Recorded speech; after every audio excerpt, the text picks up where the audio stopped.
नमस्कार साथियों, मैं आपका दोस्त अमन जोशी स्वागत करता हूं अपने YouTube चैनल में। और आज हम पढ़ेंगे भारत का संविधान। शुरुआत से हम क्लास स्टार्ट करेंगे। तो पहला दिन जो है आज हम पढ़ेंगे संवैधानिक विकास। ध्यान रखेंगे, संवैधानिक विकास जो है वो हमने पढ़ना होगा। और संवैधानिक विकास की शुरुआत कहाँ से हुई है थोड़ा सा उसको जान लेंगे। तो संवैधानिक विकास में शुरुआत करें तो भारत का संविधान या कहूँ तो भारत में शुरुआत कहूँगा कि ईस्ट इंडिया कंपनी, शुरुआत से थोड़ा सा बात कर लेते हैं। ईस्ट इंडिया कंपनी की स्थापना जो है भारत में 31 दिसंबर 1600 को हुई थी। ठीक है, थोड़ा ध्यान रखेंगे कि भारत में ईस्ट इंडिया कंपनी की स्थापना जो है वो 31 दिसंबर 1600 में हुई थी। अब इस कंपनी में 217 लोगों का पैसा जुड़ा हुआ था। ध्यान रखेंगे कितने लोगों का, तो 217 लोग जो कि इंग्लैंड के थे या कहूँ तो ईस्ट इंडिया कंपनी के थे, जिनका पैसा इस ईस्ट इंडिया कंपनी में इन्वेस्ट था।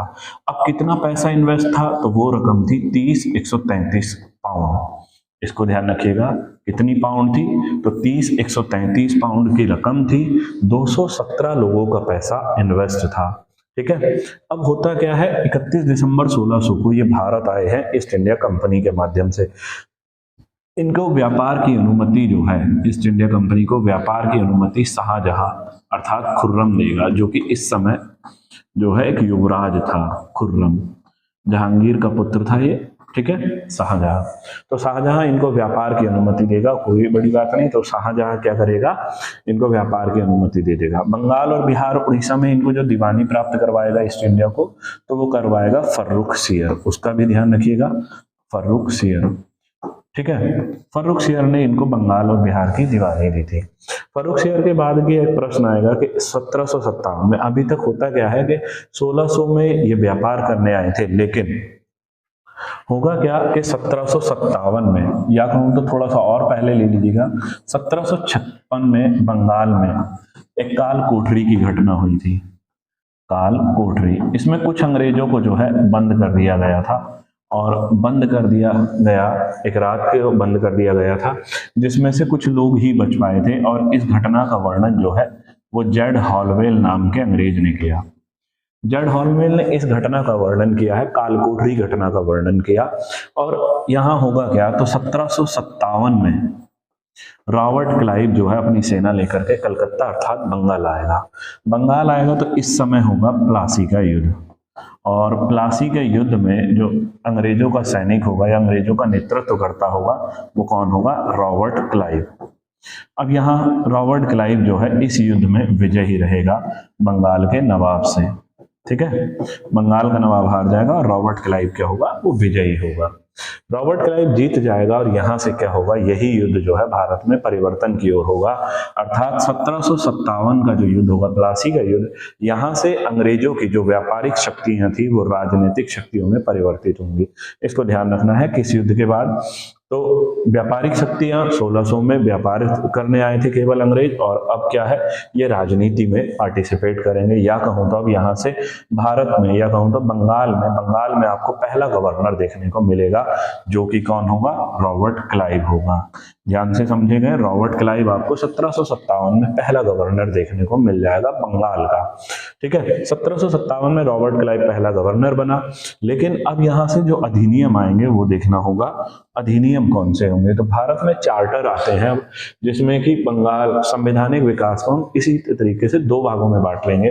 भारत में ब्रिटिश शासन को दो भागों में बांटा गया है। नंबर एक, कंपनी का शासन। तो कंपनी का शासन जो होगा वो 1773 से 1858 मतलब 1857 की क्रांति के बाद तक चलेगा। उसके बाद है ताज का शासन। तो ताज मतलब क्राउन का शासन, वो चलेगा 1858 से 1947 तक। ठीक है, अब इसमें होगा क्या, कुछ चार्टर चलेंगे, कुछ अधिनियम चलेंगे, जो कि है कौन सा, सबसे पहले हमने पढ़ना होगा 1773 का नॉर्थ का रेगुलेटिंग एक्ट। ठीक है, 1773 में हम कौन सा पढ़ेंगे, नॉर्थ का रेगुलेटिंग एक्ट। उसके बाद होगा एक्ट ऑफ सेटलमेंट 1781, इसको ध्यान रखना है। देन 1784 का पिट्स इंडिया एक्ट होगा। उसके बाद है 1813 का चार्टर, 1833 का, 1853 का चार्टर एक्ट। इसी तरीके से ये चार्टर होंगे। देन आगे आप पढ़ेंगे 1858 से 1947 का दौर, तो उसमें भारत शासन अधिनियम 1858, 1861, 1892।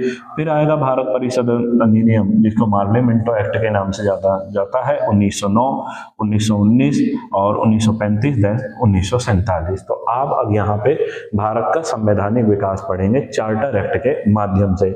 सबसे पहले हमने जो पढ़ना होगा वो 1773 का नॉर्थ का रेगुलेटिंग एक्ट पढ़ेंगे। ठीक है, 1773 का नॉर्थ का रेगुलेटिंग जो एक्ट है उसको थोड़ा समझिएगा। इसके मेन फैक्ट क्या है ये मैं आपको बता दूं। एम लक्ष्मीकांत और आपका जो उस पुस्तक का नाम है परीक्षावाणी। तो इन 2-3 पुस्तकों को मिलाकर के ये बनाए गए हैं, आप इसको देख सकते हैं। 1773 का नॉर्थ का रेगुलेटिंग एक्ट। नॉर्थ का रेगुलेटिंग एक्ट में थोड़ी सी बात बता दूं कि 1773 में ये जो नॉर्थ है, इस व्यक्ति का नाम है, ये उस समय में लॉर्ड नॉर्थ कौन था?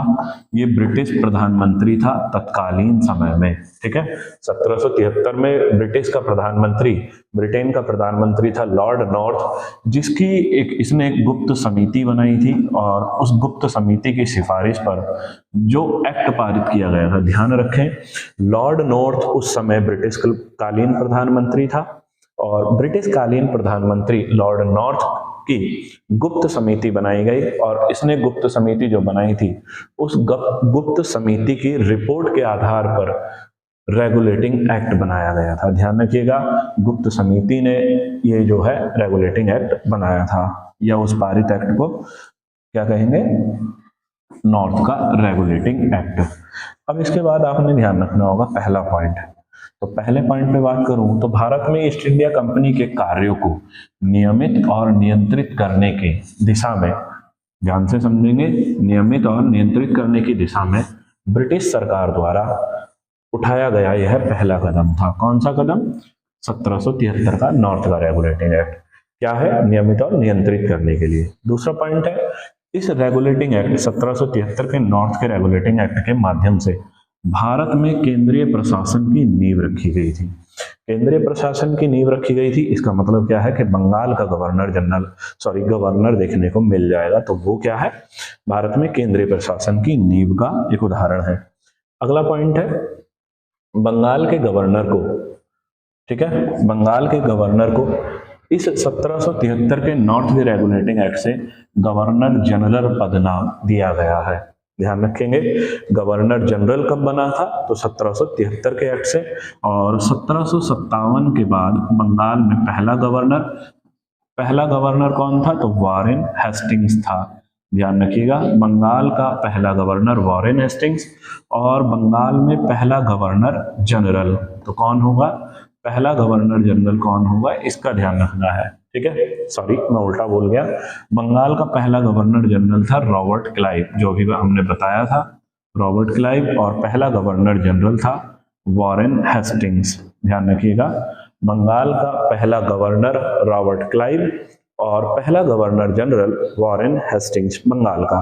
भारत का गवर्नर जनरल पूछेगा तो ध्यान रखिएगा लॉर्ड विलियम बेंटिक 1833 के चार्टर से, जो आप अभी आगे देखोगे। ठीक है, अब हुआ क्या वो थोड़ा देखते हैं। बंगाल के गवर्नर को बंगाल का गवर्नर जनपद नाम मिल गया, ठीक है, लेकिन उसकी जो गवर्नर जनरल था उसकी सहायता के लिए 4 सदस्यीय, ठीक है, 4 सदस्यीय कार्यकारी परिषद का गठन किया गया, जिसमें कौन कौन थे? Number 1 Philip Francis, number 2 Monson, number 3 Barwell और क्लेवेरिंग। 4 व्यक्ति जो हैं ये 4 सदस्यीय गवर्नर जनरल की हेल्प के लिए, सहायता के लिए बनाए गए। बंगाल का यह पहला गवर्नर जनरल कौन था? Warren Hastings. और वॉरेन हेस्टिंग्स को भारत में न्यायिक सेवा का जन्मदाता कहा जाता है। ठीक, आगे अगला पॉइंट है कि 1773 के एक्ट के द्वारा मद्रास और मुंबई के गवर्नर, मुंबई न कहके इस समय बॉम्बे, मद्रास और बॉम्बे के गवर्नर बंगाल के गवर्नर जनरल के अधीन हो गए। ध्यान से समझिएगा, बंगाल के जो गवर्नर है उसके अधीन कौन सी 2 प्रेसिडेंसियों के गवर्नर हो गए, मद्रास और मुंबई। जबकि पहले सभी प्रेसिडेंसियों के गवर्नर एक दूसरे से अलग अलग कार्य करते थे। मतलब बंगाल का कानून जो है बंगाल का गवर्नर बनाएगा, मद्रास का कानून मद्रास का गवर्नर, और मुंबई का कानून कौन बनाएगा, मुंबई का गवर्नर बनाएगा।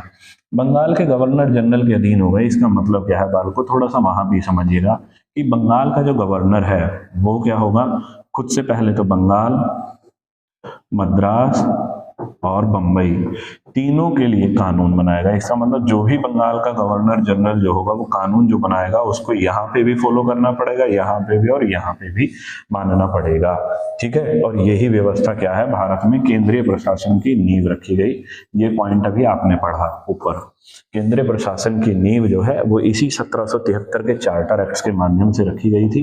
इस बात से ये पता चलता है कि बंगाल का गवर्नर जो है वो अन्य दोनों प्रेसिडेंसियों के लिए जो है कानून बनाएगा, मुंबई, मद्रास और बंगाल। ठीक, आगे सबसे महत्वपूर्ण जो था पॉइंट था इसमें वो ये है कि 1773 का जो एक्ट है उस एक्ट के माध्यम से कलकत्ता में 1774 में एक सुप्रीम कोर्ट की स्थापना की गई है। ध्यान रखिएगा, तो भारत में, ब्रिटिश भारत में जो पहला सुप्रीम कोर्ट बना था 1773 के चार्टर से बना था। कब, कहाँ बना था, तो कलकत्ता में। और कब बना है, 1774 में बना है। ठीक, इसके मुख्य न्यायाधीश कौन थे, तो एलिजा हम्पे जो है वो इसके पहले मुख्य न्यायाधीश थे कलकत्ता सुप्रीम कोर्ट के। इसके अलावा 3 अन्य न्यायाधीश जो थे उनके नाम है चैम्बर्स, लिमेस्टर्स और हाइड। ध्यान से समझिएगा, 1773 के चार्टर से हुआ क्या है, एक कलकत्ता में सुप्रीम कोर्ट बनाया गया जिसमें मुख्य न्यायाधीश कौन है, एलिजा हम्पे है। 3 अन्य न्यायाधीश है, नंबर 1 चैम्बर्स और लिमेस्टर और हाइड, 3 अन्य न्यायाधीश हैं। नेक्स्ट, 1773 के एक्ट के तहत कंपनी के कर्मचारियों को निजी व्यापार करने और भारतीय लोगों से उपहार लेना व रिश्वत लेना प्रतिबंधित कर दिया गया। इसका मतलब क्या हुआ कि भारतीय लोगों से निजी व्यापार नहीं कर सकते। कौन, जो ईस्ट इंडिया कंपनी के लोग थे या उनके अलावा जो लोग आए थे वो निजी व्यापार नहीं कर सकते थे। भारतीय लोगों से उपहार के स्वरूप जो है वो कर नहीं ले सकते, अन्य कर जो ले नहीं सकते, उसका ध्यान रखिएगा। रिश्वत लेना प्रतिबंधित कर दिया गया था 1773 के चार्टर एक्ट से। तो मोस्ट जो है 3-4 पॉइंट रहे हैं 1773 में, एक बार देख लीजिएगा। सबसे पहला, नियमित और नियंत्रित करने की दिशा में पहला कदम था। भारत में केंद्रीय प्रशासन की नींव रखी गई थी 1773 से। गवर्नर जनरल जो था बंगाल का उसको गवर्नर जनरल नाम मिला। पहला गवर्नर जनरल कौन बना, तो वारेन हेस्टिंग्स। सुप्रीम कोर्ट की स्थापना हो गई थी इसके माध्यम से कलकत्ता में। ठीक है, और बंगाल का गवर्नर जो जनरल के अधीन हो गई थी मद्रास और बंबई प्रेसिडेंसिया। इसके बाद का पॉइंट था कि 3 अन्य न्यायाधीश कौन थे, तो चैम्बर्स, लिमेस्टर, हाइड थे। ठीक है, अगला हेडिंग है, अगला जो चार्टर है वो है 1781 का संशोधन अधिनियम। 1781 का संशोधन अधिनियम, नाम में ही जो है संशोधन लिखा हुआ है, अमेंडमेंट लिखा हुआ है। तो इसका मतलब क्या है कि 1773 का जो संवैधानिक विकास का या कहूं तो चार्टर जो आया था, उस चार्टर में जो भी कमियां थी उन कमियों को दूर करने के लिए 1781 का संशोधन अधिनियम आया था। इस 1781 के संशोधन अधिनियम में था क्या, ठीक है, एक्ट ऑफ सेटलमेंट इसको नाम दिया गया है। ब्रिटिश संसद वर्क के सुझाव पर, ध्यान रखिएगा, एक व्यक्ति है जिसका नाम है वर्क के सुझाव पर रेगुलेटिंग एक्ट ऑफ 1773 की खामियों को ठीक करने के लिए ब्रिटिश संसद ने अमेंडिंग एक्ट ऑफ 1781 पारित किया। बड़ा ध्यान से समझिएगा, एक्ट ऑफ सेटलमेंट जो 1781 है वर्क के सुझाव पर पारित किया गया है। किस लिए करा गया है, तो 1773 का जो नॉर्थ का रेगुलेटिंग एक्ट था उसकी कमियों को दूर करने के लिए बनाया गया था। इस एक्ट को बंदोबस्त कानून या कहूं तो एक्ट ऑफ सेटलमेंट के नाम से जाना जाता है। बड़ा बेहतरीन पॉइंट है ये, और इसके माध्यम से हुआ क्या था वो थोड़ा सा समझ लेना है।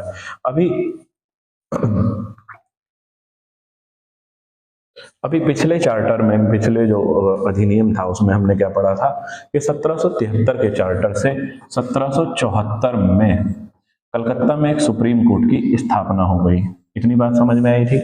1773 के चार्टर से 1774 में कलकत्ता में सुप्रीम कोर्ट की स्थापना हुई। ठीक है, अब ध्यान से समझिएगा, इस कानून में राजस्व संबंधी मामलों तथा राजस्व वसूली से जुड़े मामलों को भी सुप्रीम कोर्ट के क्षेत्राधिकार से बाहर कर दिया गया। इसको ध्यान रखिएगा, मतलब जितने भी राजस्व वसूली से जुड़े हुए मामले थे उनको सुप्रीम कोर्ट के क्षेत्राधिकार से बाहर कर दिया गया। इसका मतलब सुप्रीम कोर्ट इन पे कोई भी सुनवाई नहीं कर सकता है। ठीक है, अगली बात है, इस कानून के द्वारा कलकत्ता के सभी निवासियों को सुप्रीम कोर्ट के अधिकार क्षेत्र के अंतर्गत ला दिया गया। मतलब कि जो भी कलकत्ता के रहने वाले लोग हैं या बंगाल के रहने वाले लोग हैं उनको सुप्रीम कोर्ट के क्षेत्र के अंतर्गत, जबकि जो भी गवर्नर है या कहूं तो गवर्नर जनरल है उस व्यक्ति को, गवर्नर जनरल या उसकी परिषद को सुप्रीम कोर्ट के क्षेत्राधिकार से बाहर कर दिया गया है, जनता को अधिकार के अंदर ला दिया गया है। ध्यान रखना दोनों ही बातों को, गवर्नर जनरल और उसकी कार्यकारी परिषद को सुप्रीम कोर्ट के क्षेत्राधिकार से बाहर कर दिया गया, जबकि जो सुप्रीम कोर्ट के अंतर्गत कौन आएंगे, जो कलकत्ता के निवासी लोग हैं। और राजस्व वसूली से जुड़े मामलों को भी सुप्रीम कोर्ट के क्षेत्राधिकार से बाहर कर दिया गया था। नोट का एक पॉइंट करना है, वो थोड़ा ध्यान रखेंगे। ठीक है, तो नोट में क्या है यहां से ध्यान रखें। पहला नोट कहता है कि रेगुलेटिंग एक्ट के, रेगुलेटिंग एक्ट कौन सा, 1773, उसमें जितने भी व्याप्त दोषों को दूर करने के उद्देश्य से सर्वप्रथम 1783 में दंडाज अधिनियम लाया गया था। इसको ध्यान रखना है, 1783 में जो है सबसे पहले दंडाज अधिनियम लाया गया था। किसको दूर करने के लिए, 1773 का जो नॉर्थ का रेगुलेटिंग एक्ट था, 1781 वाला रहा, 83 सॉरी।